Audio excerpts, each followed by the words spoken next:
അസ്സലാമു അലൈക്കും വറഹ്മത്തുള്ളാഹി. ബിസ്മില്ലാഹി വൽഹംദുലില്ലാഹി വസ്സലാത്തു വസ്സലാമു അലാ റസൂലില്ലാഹി വഅലാ ആലിഹി വസഹ്ബിഹി വമൻ തബിഅഹും ബിഇഹ്സാനിൻ ഇലാ യൗമിദ്ദീൻ. അമ്മാ ബഅദ്.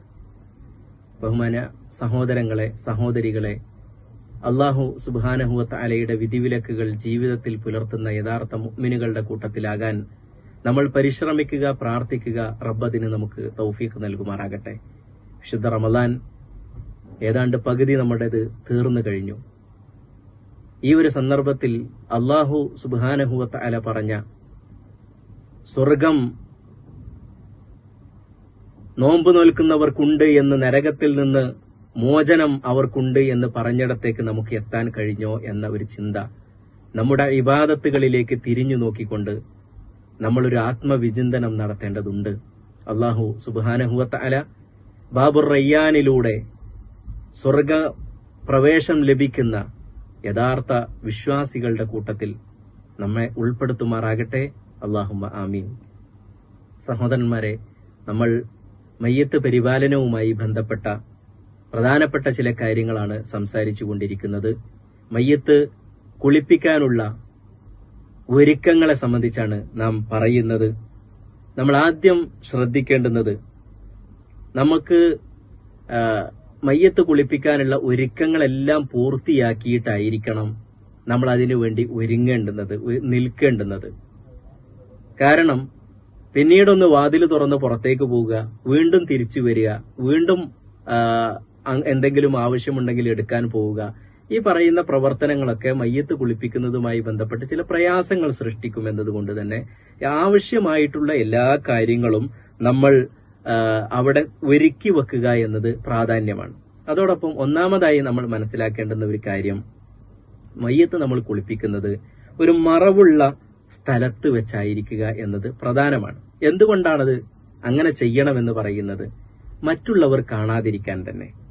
നമ്മൾ പറഞ്ഞല്ലോ, മയ്യത്തിന്റെ ശരീരം, നമ്മൾ ജീവിച്ചിരിക്കുന്ന സമയത്ത് നമ്മുടെ ശരീരത്തിൽ ഔറത്തുണ്ടല്ലോ. നമ്മൾ കുളിക്കാൻ പോകുന്ന സമയത്ത് മറ്റൊരാളും അത് കാണാതിരിക്കാൻ വേണ്ടി നമ്മൾ ശ്രദ്ധിക്കുന്നുണ്ടല്ലോ. അങ്ങനെയാണെങ്കിൽ അദ്ദേഹം തന്റെ ശരീരം എന്ന് പറയുന്നത്, ഔറത്ത് എന്ന് പറയുന്നത് വളരെ ശ്രദ്ധിച്ച് സൂക്ഷിച്ച് നടന്നിരുന്നത്, നമ്മളായിട്ട് അത് മറ്റൊരാൾ കാണാനുള്ള ഒരു അവസരം ഉണ്ടാക്കരുത് എന്നത് വളരെ പ്രാധാന്യമുള്ളതാണ്. പ്രത്യേകിച്ച് സ്ത്രീകളുടെ മയ്യത്ത് കുളിപ്പിക്കുന്ന സമയത്ത് വളരെയേറെ ശ്രദ്ധിക്കേണ്ടുന്ന ഒരു കാര്യമാണ്. അതുകൊണ്ട് നമ്മൾ ശ്രദ്ധിക്കേണ്ടുന്ന ഒന്നാമത്തെ കാര്യം, ഒരു മറവുള്ള സ്ഥലത്ത് വെച്ചായിരിക്കുക. അത് വീട്ടിനുള്ളിലായിരിക്കാം, അതല്ല പുറത്ത് ചുറ്റുഭാഗം മറച്ചു കെട്ടിക്കൊണ്ടായിരിക്കാം, തുണി കൊണ്ടോ മറ്റോ മറച്ചു കെട്ടിക്കൊണ്ടായിരിക്കാം നമ്മളത് ചെയ്യുന്നത്. ചില ഒരു അന്ധവിശ്വാസമുണ്ട്, മയ്യത്തിനെ ആകാശം കാണിക്കാൻ പാടില്ല എന്നുള്ളത്. അതൊരു അന്ധവിശ്വാസമാണ്, ഒരിക്കലും ഇസ്ലാം പഠിപ്പിച്ചിട്ടുള്ള ഉള്ള കാര്യമല്ല. മയ്യത്തിന് ആകാശം കാണിക്കാൻ പാടില്ല, മയ്യത്ത് ആകാശം കാണാൻ പാടില്ല എന്ന് ആരാണ് പഠിപ്പിച്ചത്? അതുകൊണ്ട് പുറത്ത് വല്ലതും കെട്ടുകയാണെങ്കിൽ തന്നെ ആകെ വലിയ മറ ഒക്കെ വേണമല്ലോ. അതുകൊണ്ട് വലിയ ബുദ്ധിമുട്ടാണ്, നമുക്ക് അകത്ത് തന്നെ വെച്ചിട്ടാക്കാം എന്ന് ചിലർ പറയാറുണ്ട്. ചിലപ്പോൾ 1-2 റൂമൊക്കെ ഉള്ള വളരെ പ്രയാസപ്പെടുന്ന റൂമുകൾ വീടുകളിലൊക്കെയാണ് എങ്കിൽ അവിടെ മയ്യത്ത് കുളിപ്പിച്ചങ്ങോട്ട് തീരുന്നതോടുകൂടി വീടും പരിസരവും ആകെ വൃത്തികേടാകുന്ന ഒരവസ്ഥ ഉണ്ട്. അത് വളരെ ശ്രദ്ധിക്കേണ്ടതാണ്. നമുക്ക് അകത്ത് സൗകര്യമില്ല എങ്കിൽ പുറത്തേക്ക് വെച്ച് ചുറ്റുഭാഗത്ത് ഒന്ന് മറവുണ്ടാക്കിക്കൊണ്ട്, ഒറ്റ നോട്ടത്തിൽ കാണാത്ത രൂപത്തിലുള്ള ഒരു മറവുണ്ടാക്കിക്കൊണ്ട് നമുക്ക് കുളിപ്പിക്കാവുന്നതാണ്. അത് വളരെ പ്രാധാന്യമുള്ള ഒന്നാണ്. രണ്ടാമത് നമ്മൾ ശ്രദ്ധിക്കേണ്ടുന്നത്, മയ്യത്ത് കുളിപ്പിക്കാൻ ഒരുങ്ങുന്ന സമയത്ത് മയ്യത്തിന്റെ ഔറത്തിന്റെ ഭാഗങ്ങൾ, ആണാണെങ്കിലും പെണ്ണാണെങ്കിലും ഓരോരുത്തരുടെയും ഔറത്തിന്റെ ഭാഗമുണ്ടല്ലോ, അത് ശരിക്കും ഒരു കട്ടിയുള്ള തുണി കൊണ്ട് തന്നെ മറക്കേണ്ടതുണ്ട്. മറക്കാൻ വേണ്ടിയിട്ട് നമ്മളൊരു കട്ടിയുള്ള തുണി അവിടെ കൊണ്ടുവന്നേക്കണം. ഇപ്പൊ ടർക്കി പോലുള്ള, കാരണം കട്ടിയില്ലാത്ത തുണികൾ എന്നൊക്കെ പറഞ്ഞാൽ തോർത്തുമുണ്ട് അതേപോലത്തെ അതൊക്കെ ആയിട്ടുണ്ടെങ്കിൽ വെള്ളം ഒഴിക്കുന്നതോടുകൂടി അതൊരു ഗ്ലാസ് പോലെ ആയിട്ടാണ് മാറുകയാണല്ലോ. പ്രത്യേകിച്ച് പുതിയതാണ് എല്ലാവരും ഇതിനൊക്കെ ഉപയോഗിക്കാറുള്ളത്, പുതിയ തന്നെ ആകണം എന്നൊന്നുമില്ല. എന്നാൽ ഈ പുതിയ തോർത്തിലൊക്കെ വെള്ളമായിട്ടുണ്ട് എങ്കിൽ അത് ഉള്ളിലുള്ളത് അങ്ങനെ തന്നെ ഇങ്ങോട്ട് നിഴലിച്ച് കാണുന്ന ഒരു രൂപമുണ്ട്. അതൊരിക്കലും ഉണ്ടാകാൻ പാടില്ല. നമ്മൾ മയ്യത്ത് കുളിപ്പിക്കാൻ ഒരുങ്ങുന്ന നിൽക്കുന്ന ആളുകൾക്കടക്കം മയ്യത്തിന്റെ ഔറത്ത് ഒരിക്കലും കാണാൻ പാടില്ല. അതുകൊണ്ട് മയ്യത്തിന്റെ ഔറത്ത് കാണാതിരിക്കാൻ വേണ്ടി കുറച്ച് കട്ടിയുള്ള ഒരു ടർക്കി പോലുള്ള ഒരു തുണി കൊണ്ട് മയ്യത്തിന്റെ ഔറത്തിന്റെ ഭാഗങ്ങൾ മറക്കാൻ അത് അവിടെ നമ്മൾ കൊണ്ടുവന്ന് വെക്കേണ്ടതുണ്ട്. രണ്ടാമതായിട്ട് നമ്മൾ ശ്രദ്ധിക്കേണ്ട ഒരു കാര്യം അതാണ്. അതോടൊപ്പം തന്നെ നമ്മൾ ശ്രദ്ധിക്കേണ്ടുന്നത്, മയ്യത്ത് കുളിപ്പിക്കുന്നത് വീട്ടിന്റെ ഉള്ളിൽ വെച്ചിട്ടാണെങ്കിലും പുറത്ത് വെച്ചിട്ടാണെങ്കിലും വെള്ളം ഒഴിക്കുമ്പോൾ മണ്ണും അതേപോലെ തന്നെ ചളികളും ഒക്കെ ഇങ്ങോട്ട് തെറിക്കാതിരിക്കാൻ ഒരല്പം ഉയർന്ന ഒരു സ്ഥലത്ത്, ഇപ്പൊ കട്ടില്, നമ്മുടെ നാടുകളിലൊക്കെ ഇപ്പൊ പല മഹല്ലുകളിലും പല സ്ഥലങ്ങളിലും മയ്യത്ത് കുളിപ്പിക്കാൻ വേണ്ടി മാത്രമായിട്ടൊരു കട്ടിലുണ്ട്. അത് ഉപയോഗിക്കുകയാണെങ്കിൽ വളരെ നല്ലതാണ്. ആ വെള്ളം ഒരു ഭാഗത്തുനിന്ന് അതിന്റെ മുകൾ ഭാഗം, തല വെക്കുന്ന ഭാഗം കുറച്ച് ഉയരത്തിലും കാല് വെക്കുന്ന ഭാഗം കുറച്ച് താഴോട്ടുമാണ്. ആ താഴോട്ട് അവിടെ ഒരു ഓസുണ്ട്, അതിലൂടെ വെള്ളം താഴോട്ട് പോകും. അത് നമുക്ക് പുറത്ത് കൊണ്ടുപോകാൻ പറ്റും, പൈപ്പിട്ട് പുറത്ത് കൊണ്ടുപോകാൻ പറ്റും. അപ്പൊ അത് ഉപയോഗിക്കുകയാണെങ്കിൽ വളരെ നല്ലതാണ്. അതല്ല, അത് കിട്ടാനില്ല എങ്കിൽ ഒരു കട്ടിലോ മറ്റോ ഉപയോഗിച്ച് ആദ്യമേ വെച്ചുകൊണ്ടായിരിക്കണം നമ്മൾ മയ്യത്ത് കുളിപ്പിക്കേണ്ടുന്നത് എന്നത് പ്രാധാന്യമുള്ള ഒരു കാര്യം തന്നെയാണ്. അത് നമ്മൾ ഒരുക്കി വെക്കേണ്ടതുണ്ട്. അതോടൊപ്പം തന്നെ മയ്യത്ത് കുളിപ്പിക്കാൻ വേണ്ടി നിൽക്കുന്ന സമയത്ത് സോപ്പ്, അതേപോലെ തന്നെ വേണമെങ്കിൽ ഷാമ്പു, ഇതൊക്കെ ഉപയോഗിക്കാവുന്നതാണ്.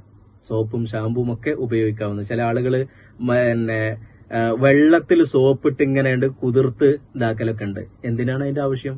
ഒരു ഷാമ്പു ഉപയോഗിച്ചാൽ പോരെ. അപ്പോ നമുക്ക് സോപ്പ് ഉപയോഗിക്കാം, ഷാമ്പു ഉപയോഗിക്കാം. അതേപോലെ മയ്യത്തിന്റെ ശരീരത്തിൽ നിന്ന് വിയർപ്പോ ചളിയോ വല്ല നജസ്സുകളും ഉണ്ടെങ്കിൽ അതൊക്കെ പോകുന്നതിന് വേണ്ടിയാണ് സോപ്പും താളിയും ഒക്കെ ഉപയോഗിക്കുന്നത്. അപ്പൊ നബി സല്ലല്ലാഹു അലൈഹി വസല്ലമയുടെ കാലഘട്ടത്തിലൊക്കെ താളിയായിരുന്നു അവർ ഉപയോഗിച്ചിരുന്നത്. അപ്പോ അത് ഉപയോഗിക്കാം, സോപ്പ് ഉപയോഗിക്കാം, ഒക്കെ നമുക്ക് ചെയ്യാവുന്നതാണ്. അതേപോലെ നമ്മുടെ ഒരുക്കങ്ങളുടെ ഭാഗമായിട്ട് കുറച്ച് ശീല, തുണി കയ്യിൽ ചുറ്റാന്, ഇനി അതല്ല എങ്കിൽ ഒരു 2 സെറ്റ് ഗ്ലൗസ് നമ്മൾ കരുതുകയാണെങ്കിൽ 2 ആളുകൾക്ക് മയ്യത്തിന്റെ ശരീരത്തിൽ ഒന്ന് പിടിച്ചു താങ്ങാനും ഒന്ന് നിവർത്താനും ഒക്കെ മയ്യത്തിന്റെ ശരീരത്തിൽ തൊടാൻ നമുക്ക് ആ ഗ്ലൗസ് ഉപയോഗിച്ചുകൊണ്ട് കുളിപ്പിക്കാനും എല്ലാം പറ്റും. അതല്ല എങ്കിൽ കുറച്ച് തുണി നമുക്ക് അവിടെ വേണ്ടതുണ്ട്. അതേപോലെ തന്നെ മയ്യത്തിന്റെ അവസാനത്തിൽ ശരീരത്തിൽ ഒഴിക്കുന്ന വെള്ളത്തിൽ കർപ്പൂരം, അതല്ലെങ്കിൽ മറ്റു സുഗന്ധങ്ങൾ, ആ സുഗന്ധങ്ങൾ, കർപ്പൂരം എല്ലാവരും എടുത്തു പറയുന്നത് കർപ്പൂരത്തിന് ഒരു സ്വഭാവമുണ്ട്. ഒറ്റയടിക്ക് ക്ഷുദ്രജീവികൾ അതിന്റെ അടുത്തേക്ക് അടുക്കില്ല.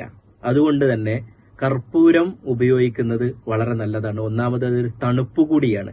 അതുകൊണ്ട് തന്നെ പെട്ടെന്ന് അഴുകുന്ന ഒരു അവസ്ഥ ഉണ്ടാകില്ല എന്നതൊക്കെ അതിന്റെ ഒരു ഗുണമായിട്ട് എടുത്തു പറയാറുണ്ട്. അതുകൊണ്ട് കർപ്പൂരം, അതേപോലെ തന്നെ മറ്റു സുഗന്ധങ്ങൾ ഒക്കെ നമുക്ക് ഉപയോഗിക്കാവുന്നതാണ്.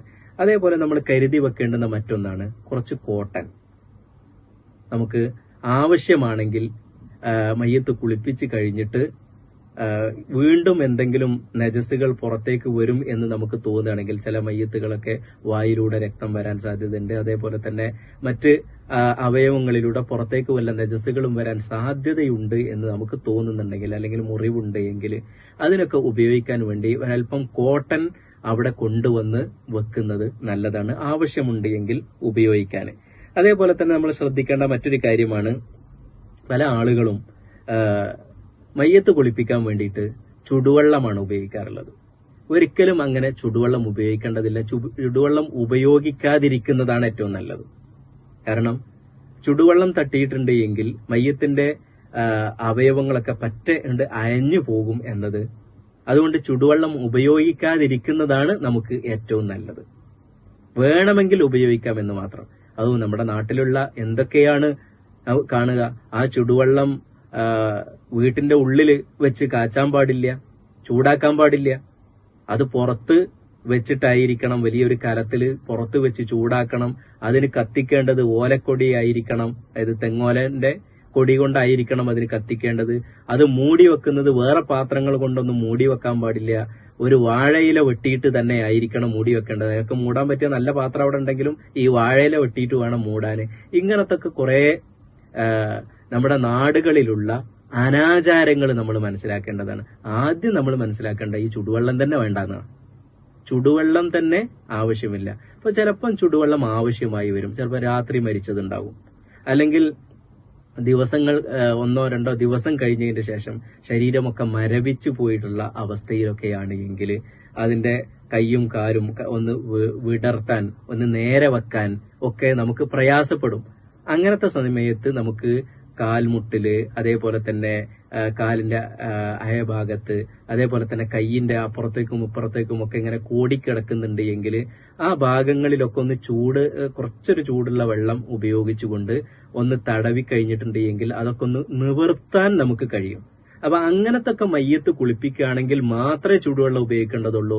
അല്ലാത്ത മയ്യത്തിന് നമ്മൾ ചുടുവെള്ളം ഉപയോഗിക്കാതിരിക്കുക എന്നതാണ് ഏറ്റവും ഉത്തമമായിട്ടുള്ളത് എന്ന് നമ്മൾ മനസ്സിലാക്കുക. അതേപോലെ തന്നെ നമ്മൾ അറിയേണ്ട വളരെ പ്രധാനപ്പെട്ട ഒരു കാര്യമാണ്, ഇപ്പൊ പുതുതായിട്ട് തുടങ്ങിയ ഒരു പ്രവർത്തനമാണ്. എല്ലാ നാടുകളിലും ഉണ്ടോ എന്നറിയില്ല. ചില നാടുകളിലൊക്കെ ഒരാൾ മരിച്ചു എന്ന് പറഞ്ഞാൽ വേഗം കടപ്പുറത്തേക്ക് 2 കുടം ആയിട്ട് ആളുകളെ പറഞ്ഞേക്കുക. എന്തിന്? കടൽ വെള്ളം എടുത്തു കൊണ്ടുവരാൻ. കടൽ വെള്ളം കൊണ്ട് മയ്യത്തിനെ കുളിപ്പിക്കാൻ വേണ്ടി. അപ്പൊ മയ്യത്തൊക്കെ നല്ല വെള്ളം കൊണ്ടൊക്കെ കുളിപ്പിച്ച് കഴിഞ്ഞിട്ട് പിന്നെ ആ കടലിൽ നിന്ന് മുക്കിക്കൊണ്ടുവരുന്ന, ഇപ്പൊ കടൽ വെള്ളം എന്ന് പറഞ്ഞാൽ ശുദ്ധമാണ്, കടൽ വെള്ളം ശുദ്ധമാണ് എന്നത് ശരി തന്നെ. അപ്പൊ ഹദീസിൽ ശുദ്ധമാണ് എന്ന് പറഞ്ഞ വെള്ളമാണ് കടൽ വെള്ളം എന്നതുകൊണ്ടാണ് ഇതുകൊണ്ട് കുളിപ്പിക്കുന്നത് എന്നാണ്. ഹദീസിൽ കടൽ വെള്ളം ശുദ്ധമാണോ അല്ലേ എന്നുള്ളത് സ്വഹാബത്തിന് സംശയമുണ്ടായപ്പോ ചോദിച്ചതാണ്. കാരണം കടൽ വെള്ളത്തിൽ നല്ല ഉപ്പുണ്ടല്ലോ, മറ്റു ലവണങ്ങളൊക്കെ ഉണ്ടല്ലോ. അതുകൊണ്ട് തന്നെ അത് ശുദ്ധമാകുമോ, ഒതെടുക്കാൻ പറ്റുമോ, കുളിക്കാൻ പറ്റുമോ എന്നൊക്കെയാണ് സ്വഹാബത്ത് ചോദിക്കുന്നത്. എന്നാൽ നാട്ടിലുള്ള നമ്മുടെ കിണറുകളിൽ നിന്ന്, കുളത്തിൽ നിന്ന്, അതേപോലെ തന്നെ പുഴയിൽ നിന്ന് നമ്മുടെ ആ വെള്ളം ശുദ്ധമാണോ അല്ലേ എന്നുള്ള വിഷയത്തിൽ തർക്കമില്ല, മറ്റതിലാണ് സംശയമുള്ളത്. അപ്പോഴാണ് നബി സല്ലല്ലാഹു അലൈഹി വസല്ലം പറഞ്ഞത് അത് ശുദ്ധം തന്നെയാണ് എന്ന്. ഇത് ത്രപ്പുണ്ടെന്നുണ്ടെങ്കിലും അത് ശുദ്ധം തന്നെയാണ് എന്ന് നബി സല്ലല്ലാഹു അലൈഹി വസല്ലം പറഞ്ഞു. അപ്പോൾ അതൊരു അബദ്ധമായ വിശ്വാസമാണ്, അതൊരിക്കലും നമ്മൾ ചെയ്യേണ്ടതില്ല എന്നത് നമ്മൾ മനസ്സിലാക്കുക. അതേപോലെ തന്നെ നേരത്തെ പറഞ്ഞ രൂപത്തിൽ വളരെ പ്രാധാന്യമുള്ള ഒരു കാര്യമാണ്, ആവശ്യമുള്ള ആളുകൾ മാത്രം മയ്യത്ത് കുളിപ്പിക്കുന്ന സ്ഥലത്തേക്ക് പ്രവേശിക്കുക, അല്ലാത്ത ഒരാളും അവിടേക്ക് പ്രവേശിക്കുന്നില്ല എന്ന് നമ്മൾ ഉറപ്പുവരുത്തുക എന്നത് കൂടി പ്രാധാന്യമായ ഒരു കാര്യമാണ്. ഇത്രയും കാര്യങ്ങൾ ഉണ്ടായാൽ മയ്യത്ത് കുളിപ്പിക്കാനുള്ള ഒരുക്കങ്ങളായി ഇൻഷാ അള്ളാഹ് അടുത്ത ക്ലാസ്സിൽ നമുക്ക് മയ്യത്ത് കുളിപ്പിക്കുന്ന രൂപം വിശദമായി ചർച്ച ചെയ്യാം. അള്ളാഹു സുബ്ഹാനഹു വ തആല കൂടുതൽ അറിയാനും പഠിക്കാനും ജീവിതത്തിൽ പകർത്താനും അങ്ങനെ നല്ല ഒരു ദീനുള്ളവരായിക്കൊണ്ട് റബ്ബിനെ നാളെ കണ്ടുമുട്ടാനുമുള്ള തൗഫീക്ക് നമുക്ക് നൽകുമാറാകട്ടെ. അല്ലാഹുമ്മ ആമീൻ. അസ്സലാമു അലൈക്കും വറഹ്മത്തുള്ളാഹി.